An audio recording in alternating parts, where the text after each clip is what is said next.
عید الاضحیٰ کا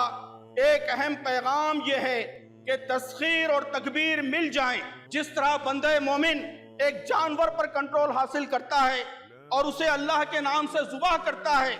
اور اپنے لیے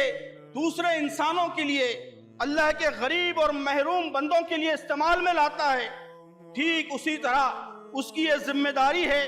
کہ اللہ نے اور بہت سارے ریسورسز وَسَخَّرَ لَكُمْ مَا فِي السَّمَاوَاتِ وَمَا فِي الْأَرْضِ جَمِيعًا، زمین اور آسمان کی ساری چیزیں مسخر کی ہیں۔ بندہ مومن ان پر بھی کنٹرول حاصل کرے، آپ اعلیٰ تعلیم حاصل کریں،